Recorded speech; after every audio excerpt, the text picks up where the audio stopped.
तो कैसे हैं आप लोग? वेलकम बैक टू एमबीबीएस के 14 एंड आज हमारा ये सिस्टमिक हिस्टो का पहला पार्ट है और इसमें मैं आपको पढ़ाने वाला हूँ respiratory system, endocrine system and integumentary system.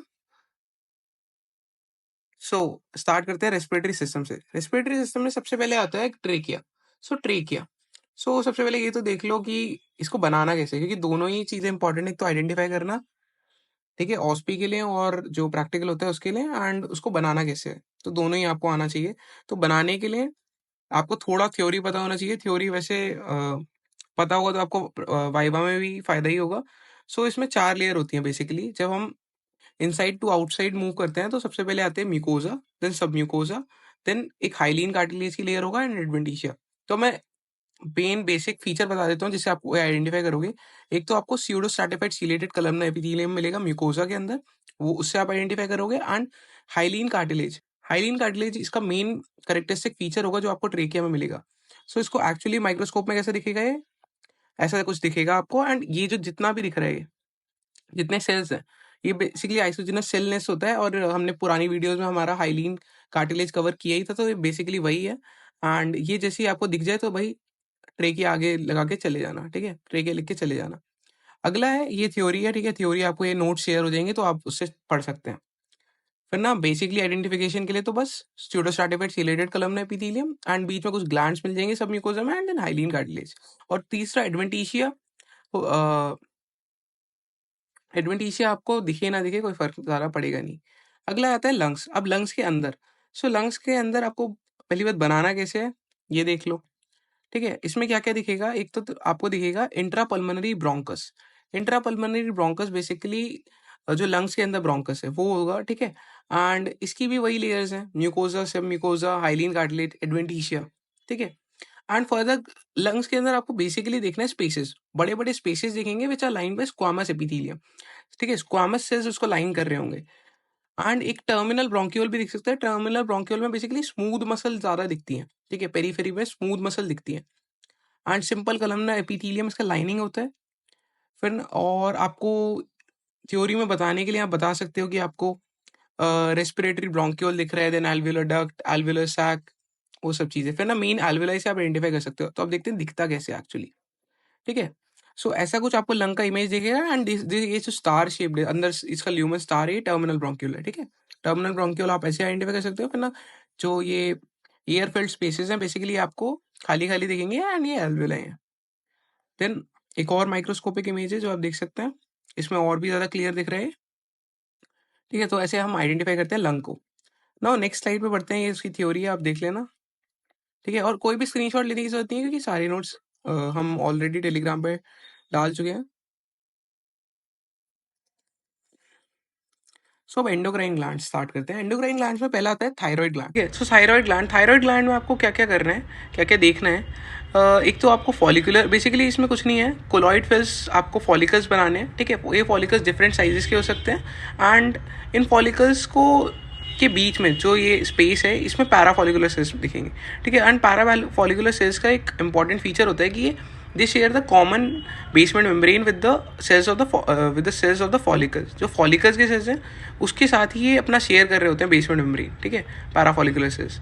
Colloid फिल्स, जो कोलॉइड फिल्स फॉलिकल्स हैं उसके अंदर बेसिकली जो कोलॉइड होता है वो होता है थायरोग्लोबुलिन, ठीक है। और आपको थायराइड ग्लैंड में सेप्टा भी दिखेगा जो इन बेसिकली फॉलिकल्स को डिवाइड कर रहा है, which is called basically septa. अच्छा, उसमें आपको कनेक्टिव टिश्यू दिखेगा। अगर आपको देखना हो माइक्रोस्कोप में तो कुछ ऐसा सा इमेज दिखेगा जिसमें बहुत सारे आपको ये पिंक, कंप्लीटली पिंक कलर के ऐसे फॉलिकल्स दिखेंगे, ठीक है, डिफरेंट साइजेस के। एंड इससे आप आइडेंटिफाई करोगे थायराइड ग्लैंड। और बहुत ईजी स्लाइड होती है, इसमें कोई भी आराम से आइडेंटिफाई हो जाता है, ठीक है, इसमें कोई इशू नहीं होता। देन एड्रीनल ग्लैंड में अब आपको मेनली 2 पार्ट्स होते हैं एड्रीनल ग्लैंड में।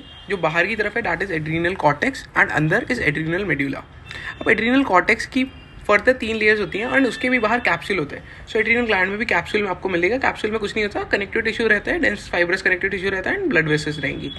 अब एड्रीनल कॉर्टेक्स पे आए तो कॉर्टेक्स की 3 लेयर्स है, zona glomerulosa, zona fasciculata and zona reticularis. इसका निमोनिक क्या है, बाहर से अंदर की तरफ, that is outside to inside, GFR, जो किडनी में पढ़ते हैं ना, GFR, glomerular filtration rate, verb से, ठीक है। अब जोना ग्लोमेरुलोसा, इसको ग्लोमेरुलोसा क्यों कहते हैं? बिकॉज अभी आप हम जब किडनी भी पढ़ाएंगे तो उसमें ग्लोमेरुलस होते हैं, ठीक है। सो ये वैसे शेप का दिखता है, ग्लोमेरुलस जैसा दिखता है, बेसिकली सर्कुलर टाइप दिखेगा, ठीक है। एंड बहुत मतलब क्या, और ये सारे इसमें साइनोसॉइड्स दिखते हैं। Then zona fasciculata, zona fasciculata आपको लॉन्गिट्यूडनल साइनोसॉइड्स दिखेंगे, ठीक है। ये जो बीच में सेल्स हैं ये एड्रिनल कॉर्टेक्स की सेल्स हैं, एंड जो ये लाइनिंग है ये साइनोसॉइड्स हैं। जो ये आपको व्हाइट कलर के स्पेसेस दिख रहे हैं, साइनोसॉइड्स हैं, लॉन्गिट्यूडनल अरेंज्ड है जोना फेसिकुलेटा में, और यही मेनली आपको दिखेगा क्योंकि यही सबसे ज़्यादा थिकेस्ट लेयर होती है एड्रिनल कॉर्टेक्स की। देन आपको सबसे नीचे जो दिखेगा वो दिखेगा जोना रेटिकुलरिस, जो आपको zona fasciculata and adrenal medulla के बीच में दिखेगा। एंड इसमें बेसिकली आपको जो साइनोसॉइड्स है वो ब्रांचिंग फॉर्म में ज़्यादा दिखेंगे, ठीक है। सो अब एक्चुअली देख लेते हैं दिखता कैसे है, एंड ये फर्दर थ्योरी है इसकी, आप एक बार देख लेना, पढ़ लेना। एड्रिनल ग्लैंड ये 4x पे है, 4x पे तो आपको नहीं ज़्यादा आइडेंटिफाई होगा, तो हमने एक और स्लाइड लगाई है 10x पे। सो 10x पे जैसे आप देख सकते हैं इसमें लॉन्गिट्यूडनल आपको वो दिख रहे होंगे साइनोसॉइड्स, सो इससे आप आइडेंटिफाई कर सकते हैं एड्रिनल ग्लैंड, ठीक है। और इसमें एक और फीचर होता है कि ग्लोमेरुलोसा एंड रेटिकुलरिस के जो सेल्स होते हैं वो डार्कली स्टेन्ड होते हैं, एंड फेसिकुलेटा के लाइटली स्टेन्ड। ये लेकिन इसे बोलने के लिए है, एक्चुअली इसका उल्टा होता है जो माइक्रोस्कोप में आपको दिखते हैं, ठीक है। अब आते हैं पिट्यूटरी ग्लैंड पे। पिट्यूटरी ग्लैंड पे मेनली क्या है, पिट्यूटरी ग्लैंड को हाइपोफाइसिस सेरेब्राई भी कहते हैं, एंड इसके फर्दर 3 पार्ट्स हमने डिवाइड कर दिया, pars distalis, pars intermedia and pars nervosa. अब पार्स डिस्टालिस में आपको 2 टाइप के सेल्स देखने को मिलते हैं which are chromophobes and chromophils. So chromo मतलब होता है कलर, एंड फोब्स का मतलब होता है जो डरते हैं कलर से, एंड फिल का मतलब है लविंग। सो जो क्रोमोफिल्स होते हैं वो कलर से इजीली स्टेन हो जाते हैं, एंड उसमें भी फर्दर 2 टाइप के सेल्स मिलते हैं आपको, एसिडोफिल्स एंड बेसोफिल्स, ठीक है। एंड क्रोमोफोब्स स्टेन नहीं होते, उनका पेज स्टेनिंग होता है, ये पार्स डिस्टालिस में आपको दिखेगा। देन पार्स इंटरमीडिया में आपको फॉलिकल्स दिखेंगे, जैसे थायराइड में फॉलिकल्स दिख रहे थे ना, वैसे ही फॉलिकल्स दिखेंगे। एंड पार्स नर्वोसा में आपको पिट्यूसाइड्स दिखेंगे एंड न्यूरॉन्स दिखेंगे फर्दर, ठीक है, अनमाइलिनेटेड। देन अगर इसको एक्चुअली थोड़ा सा ये मुश्किल स्लाइड होता है पिट्यूटरी ग्लैंड का, सो इसका मेन आइडेंटिफाइंग फीचर क्या होता है, आपको बेसिकली माइक्रोस्कोप में स्लाइड को ऐसे सेट करने कि आपको 3 रीजन्स दिखें, और तीनों रीजन्स अलग अलग दिखने चाहिए। जैसे यहाँ पर सबसे ज़्यादा जो राइट साइड में वो एक्चुअली पार्स डिस्टालिस है, देन बीच में एक बैंड सा दिख रहा होगा, कॉन्टिन्यूस बैंड्स, वो है pars intermedia, and then further जो सबसे लेफ्ट साइड पे ये दैट इज पार्स नर्वोसा, ठीक है। सो ये हो गया पार्स डिस्टालिस, ये हो गया पार्स इंटरमीडिया, एंड ये हो गया पार्स नर्वोसा। सो इसमें आपको कभी कन्फ्यूजन नहीं होगी अगर आप उस रीजन को फोकस कर देंगे जिसमें ये 3 बेसिकली ऐसे चेंज होते हुए रीजन्स दिख रहे हो, ठीक है। सो ये पिट्यूटरी ग्लैंड हो गया। Then pancreas. अब पैनक्रियास भी एक मुश्किल स्लाइड्स में होती है, बट इसको भी आइडेंटिफाई करना ज़्यादा मुश्किल नहीं है, ठीक है। इसमें क्या होता है, बेसिकली पैनक्रियाटिक एसिनाई आपको देखने को मिलते हैं, पैनक्रियाटिक एसिनाई मिलेगा, ठीक है, एंड आइलेट ऑफ लैंगरहैंस मिलता है, ठीक है।